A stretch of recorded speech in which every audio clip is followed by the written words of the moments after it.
Okay, kamusta? Meron tayong ulit lesson ngayon. Ang topic natin ngayon, higher order derivatives. So sir, para saan ba yung higher order derivatives? So ginagamit yan sa application ng derivative, application ng differentials. So, eto, pag may tayong ganyang symbol, ibig sabihin yan, second derivative. O kaya pwede rin naman siyang tick marks. Yan. Tatlong tick marks ibig sabihin, third derivative. Or pwede rin number. Sabihin yan, fourth derivative. So, paano ba gawin yan? Paano ba i-solve? Paano ba i-simplify? Ano lang yan? Derivative ng derivative. Example na lang tayo para makuha niya. Ito muna yung long method. After nito, yung shortcut naman. Number 1. Y equals 2x raised to 6 plus 3x raised to 2. Yan. Hanapin natin yung second derivative. Yan. So, para mahanap yung second derivative, so first step, kunin nyo muna yung first derivative. Y prime na lang ha. So, first derivative ng function, 6 times 2, 12. 6 minus 1, 5. Plus, kasi positive parehas. 2 times 3, 6. 2 minus 1, 1. So, ito na yung first derivative. Para makuha yung second derivative, derivative ng first derivative. Y double prime. So, derivative nito. So, 5 times 12, 60. 5 minus 1, 4. 1 times 6, 6. 1 minus 1, so x raised to 0. Cancel yung kasi 1. Yan na yung answer natin. Ito na yung second derivative. Example pa tayo ulit. Y equals 5x raised to 4 minus 3x cubed. Yan. Hanapin naman natin yung y triple prime. Yan. Sabihin, third derivative. So, first step, siyempre, hanapin nyo muna yung first derivative. Ito yung natin third derivative. So, first derivative nito is 20. 4 minus 1, 3. 3 times negative 3, negative 9. 3 minus 1, 2. So, yun na yung first derivative. Tapos, hanapin natin yung second derivative. 3 times 20, 60. 3 minus 1, 2. 2 times negative 9, negative 18. 2 minus 1. Yan. Ito na yung second derivative. Ang hinahanap third. So, y triple prime. Yan. 2 times 60 is 120. 2 minus 1, 1. 1 times negative 18 is negative 18. X, 1 minus 1, 0. So, 1 yun. Yan na yung sagot. Ito na yung third derivative. Yan. Sir, paano pag meron tayong given na negative exponent? For example tayo, number 3. Y equals 5x raised to negative 4. Yan. Kung sakaling nasa denominator to, i-reciprocal nyo na lang para maging power rule, para mas mabilis. Hanapin natin yung, dahil hindi nakasya, second derivative yan. Ano kaya yung second derivative nito? So, una, first derivative. So, negative 4 times 5, negative 20. Negative 4 minus 1. So, negative 4 minus 1. Yan. Negative 5. Kasi parehas negative, di ba? Negative 5. Y double prime, yung second derivative. Negative 5 times negative 20 is positive 100. X, negative 5 minus 1, negative 6. So, ito na yung second derivative natin. Kaso kailangan natin syempre na positive yung exponent niya. So, y double prime, simplify natin. 100. Tandaan guys, ito lang yung may negative exponent. Since ito lang yung may negative exponent, siya lang yung i-reciprocal. Usually kasi yung mga estudyante, ang mali, nire-reciprocal lahat. Pero syempre, mali yun. Dapat yung may negative exponent lang. So, negative 6, i-reciprocal, ilalagay sa denominator, magiging x raised to positive 6. Yan. Yan na yan. Sir, paano sir pag meron tayong given na radical or fractional exponent? So, ganun din. Y equals, rational exponent na lang para di tayo mag-write. X raised to 5 over 2. Yan. Kunin natin ang third derivative. Yan. So, ano ba yung third derivative niyan? So, first step, hanapin nyo yung first derivative, y prime. So, magiging 5 over 2, x 5 over 2 minus 1. So, yung shortcut natin, 5 minus 2 is 3 over the same denominator. Yan. Tapos, ito na yung first derivative. Second derivative, y double prime. So, magiging 5 over 2, yung long method muna, 5 over 2 times 3 over 2 x. Tapos 3 over 2 minus 1. So, magiging 3 minus 2, 1 over 2. Yan. Simplify ko muna to. So, y double prime. So, yung iba nalilito, paano mag-multiply ng fraction? So, i-multiply nyo lang yung numerators over the denominators. So, 5 times 2 is 15 over 2 times 2, 4, x raised to 1 half. Yan. Ang hinahanap, triple prime or third derivative. So, y triple prime, third derivative. So, 15 over 4 times yung exponent, 1 half, x, 1 half minus 1. So, 1 half yan kasi maliit yung sulat. 1 half minus 1. So, 1 minus 2, negative 1 over 2. Simplify natin, kasi hinahanap. Y triple prime. So, 15 times 1, 15 over 4 times 2, 8. Since negative ang exponent nito, i-reciprocal natin, nagiging x raised to 1 half. Yan. Pwede na yan. Next na gagawin ko, shortcut na lang. Kasi ang haba nung isang line, dalawang line, tatlong line. Kung ilan yung derivative, kunyari tatlong derivative din, di ba? So gawin natin, isang line na lang, tapos natin na lahat. Yan. Erase ko muna. Yan. Game. Okay, game. Paano ba yung shortcut? Yung one-liner lang para hindi sa access sa papel. Okay, number 1. Y equals 2 x raised to 5. O, yan lang muna. Hanapin natin yung third derivative. So, d. Yan. Third derivative. d. Yan. Hanapin natin yung third derivative. So, yung kanina, hanapin mo muna yung first. Tapos, yung derivative ng first, yun yung second. Derivative ng second, yun yung third derivative. Ibang haba, tatlong line. So, ito na yung answer again. So, third derivative, first step, gawin nyo muna kung may constant. Times 5. Kasi 5 yun. Tali, hindi mo kang 5, yung 5 ko. Ayan. Okay, 5. Ito yung first derivative. Tapos, 5 minus 1, 4. Yan yung second derivative. 4 minus 1, 3. Yan yung third derivative. Ayan yung third derivative lang tayo, di ba? X 5 minus 3, 2. Tapos i-simplify natin, yan na yung answer nun. So, third derivative ng given equals, so 4 times 3, 12, 12 times 2, 24, 24 times 5 is 120. X squared. Ito na yung third derivative ng given natin. Ang dali lang, di ba? Example number 2. Y equals 7x raised to 3. Hanapin natin yung fourth derivative. Ayan, fourth. So, ginagawa ng estudyante ko dyan, since positive na may exponent, so minus 1 lang yan. So, 3 times 2 times 1 times 0. First derivative, second derivative, third derivative, fourth derivative. So, eto, i-multiply nyo dito. So, since may 0 dyan, so any number times 0, times ito, 0. Tsaka di ba pag may minus nyo, 3 minus 4, di ba, negative 1, ano na yung fourth derivative nun? So, wala na. Di ba? Kailangan kasi positive yung magiging exponent nun Positive or 0, parang ganun.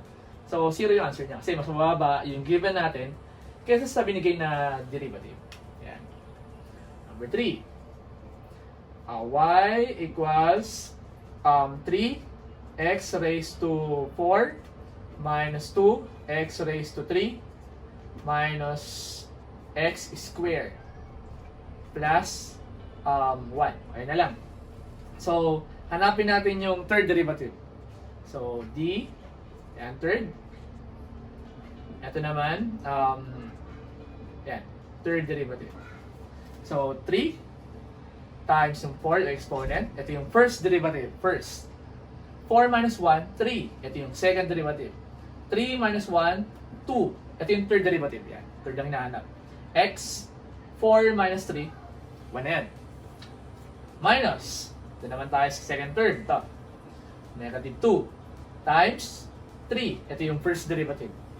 Times 2. Kasi 3 minus 1. 2. Second derivative. Times 1. Ito yung third derivative. So, yan. X, 3 minus 3. So, x raised to 0. Okay. Sir, paano itong third term? Yan. Di ba x squared? Since mababa yung exponent kasi sa ilang beses mo siya i-differentiate, 0 na yan. Ito constant, sa first derivative, 0 na agad yan, di ba? So, simplify natin. Third derivative. Yan. Third derivative ng given. 4 times, 3 times 4, 12. 12 times, ito, di ba, 6. 12 times 6, 72. X. Tapos, minus 2 times 3, 6. 6 times 2, 12. Times 1, 12. X is 0. Di ba 1 yan? So, times 1. Ito na yung given natin na ito na yung answer natin sa given. Yan yung third derivative. Sir, kapag ganito, pag exponent niya positive, minus 1, exponent niya positive, ito pala yun, exponent niya positive, minus 1, hanggang makaring kayo doon. Paano naman pag ang given natin, negative? Example, 4. Y equals x raised to 8. Yan na lang. Ay, kailangan pala negative. X raised to negative 8. Yan. Hanapin natin yung fourth derivative ng given. Yan. Nag-exist ba yung fourth derivative? Yan. Nag-exist kasi kapag na-reciprocal mo to, magiging positive 8. So, pwede man i-minus yun. So, ibig sabihin, hindi siya magiging 0. Yan. First step, negative 8. Yan na yung first derivative. Times. Di ba minus 1? Negative 8 minus 1. Negative 9. Negative 8 minus 1. Ito na yung second derivative. Negative 9 minus 1. Negative 10. Yan na yung third derivative. Negative 10 minus 1. Wait lang. Negative 11 yan. Negative 11. Negative 11. Yan. Ito na yung fourth derivative. X, negative 8 minus 4.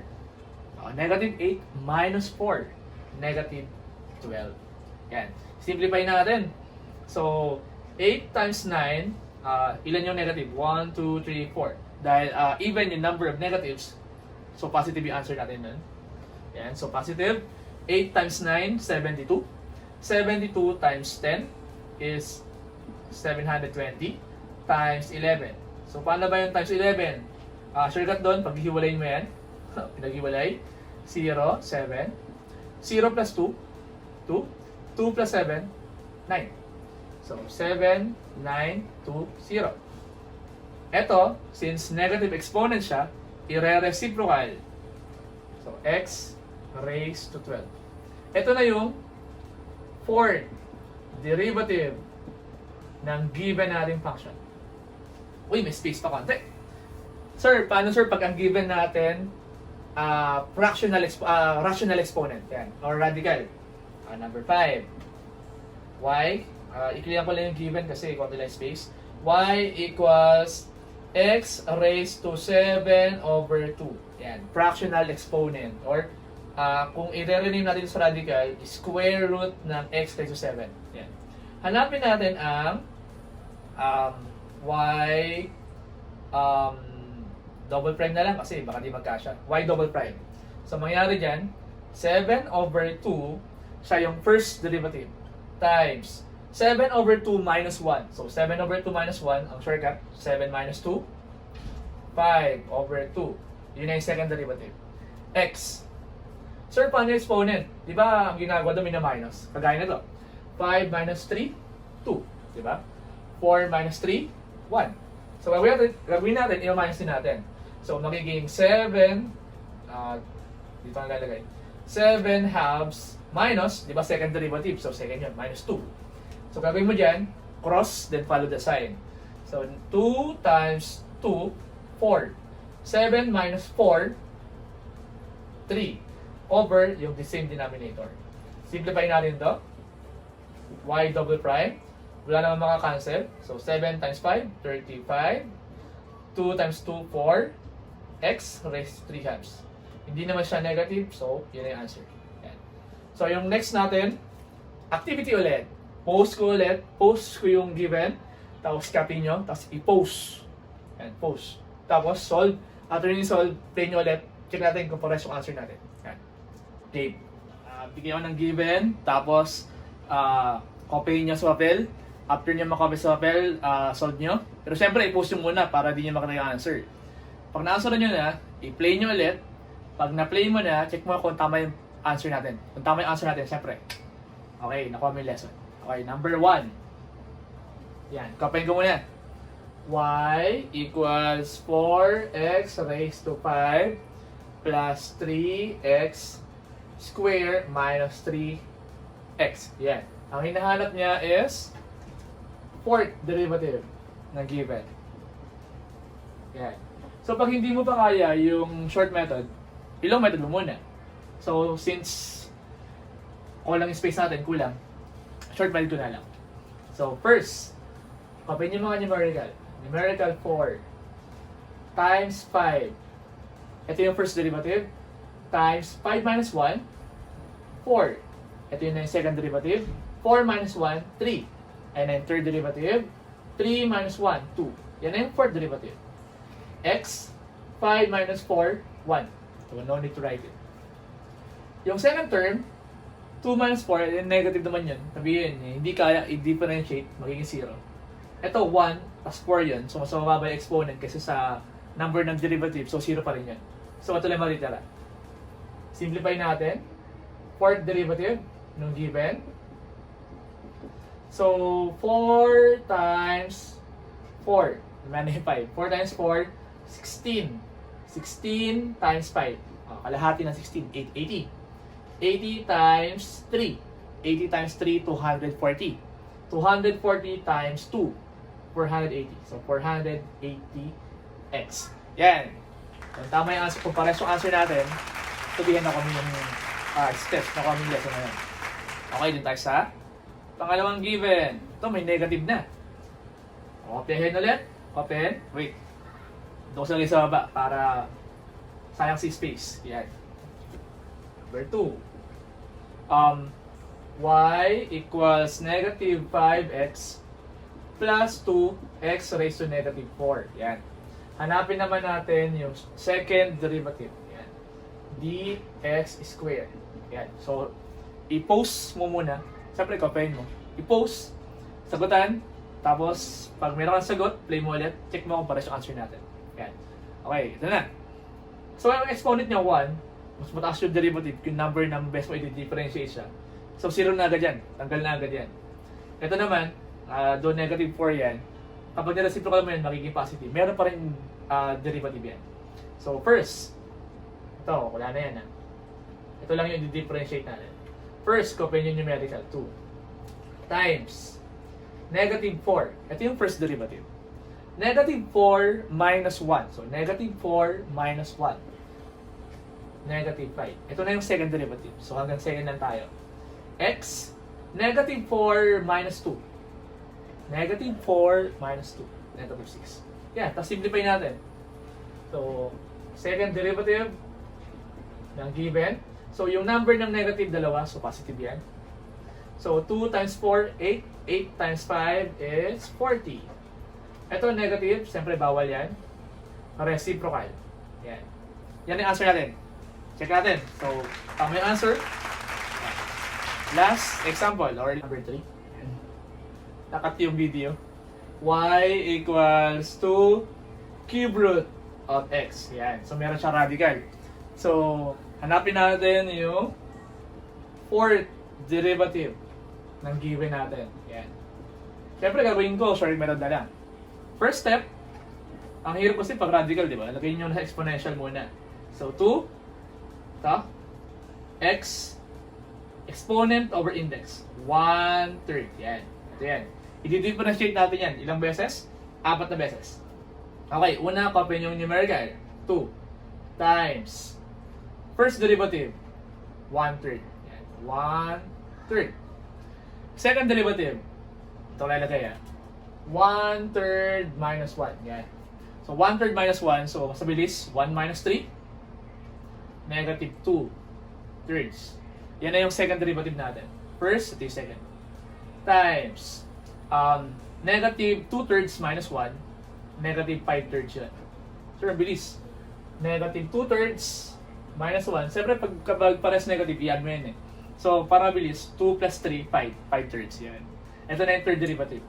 Times negative 5/3 minus 1. So, pares negative yun, i-add.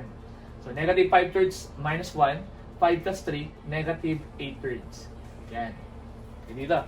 Negative 5/3 minus 1, negative 8/3 yan. X, 1/3, yung exponent niya, 1/3 minus 4. Yan. So, cross multiply, tapos follow yung sign, tapos simplify. 3 times 4, 12. 1 minus 12, negative 11 over 3. So, x raised to negative 11 over 3. Tapos simplify natin. So, fourth derivative. Yan. So, wala makakancel sa numerator at denominator. Wala. So, multiply natin yung mga numerators. Since tatlo ang negative, odd number yung number ng negative. Negative yung answer. Kasi odd. 2 times 1, 2 times 2, 4. 4 times 5, 20. 20 times 8, 160. Yan. 160, negative, over 3 times 3 times 3 times 3, or 3 raised to 4. So, ano yan? 81. Ito, negative exponent, i-reciprocal para maging positive x. 11 over 3. Yan. Check natin kung tama yung answer natin. Negative 160 over 81 x raised to 11 over 3. Yan. Since tama yung answer natin, yan, pwede ganitong solution. Short method. Pwede rin yung long method. Derivative, first derivative, derivative ulit, derivative ulit, derivative ulit. Gamang 4. Yan. So kung may tanong, sayang pen. Kung may tanong, comment ka na lang. Kung may suggestion, comment ka lang din. Kung may bad reaction, comment ka lang din. Para mag-improve kung ano pa pwede natin i-improve. Pag nagustuhan mo yung topic, thumbs up. Tapos, paki-share na rin. Subscribe. Kasi, tatapusin ko yung derivative. After ng derivative, integration. Then, ang dami nag-PM sa akin. Dami nagpapasagot. Dami nagpaparequest ng topic. After ko ng derivative, integration. After ko ng integration, junior high. Tsaka kung ano pa ang mga shortcut na pwede ituro. Yun. Tapos, yun nga. Kung meron kang classmate na gusto rin matuto, share mo lang din. Yan. Kasi nga, ang nagbibigay, nagmamahal. Yan. Kaya magbigay tayo. Yan. Example, magbibigay rin ako ng mga shortcuts sa pang elementary. For example, times 5. Kasi yung mga elementary, ang tagal mag-times. Kunyari, 14 times 5. Yung mga ganyan. So, pag times 5, kalahati lang. Kalahati ng 14, 7, 70. Yan. Mga ganun-ganun. O kaya, yung mga times 11, 12 times 11, yan. Paghihiwalayin. 2 plus 1, 3. Yung mga ganyan. Magbibigay ko ng mga shortcut. Tsaka, yun, shortcut sa pang-LM, pang-junior high, pang-senior high, yung mga estudyante sa college na nag-PM sa akin. Wait lang kayo. After ng derivative, integration tayo. Tapos, word problem. Siyempre, ang pinaka, ano nito, end nito, word problem. Kasi, kung magaling ka mag-solve, para saan? Siyempre, para mag-solve ng word problem. Magaling kang mag-compute. Pagdating naman sa word problem, hindi ka mo magawa. So, bali wala lang din yan. Yan. Ang essence ng math, mag-solve ng problem. Yan. Thank you.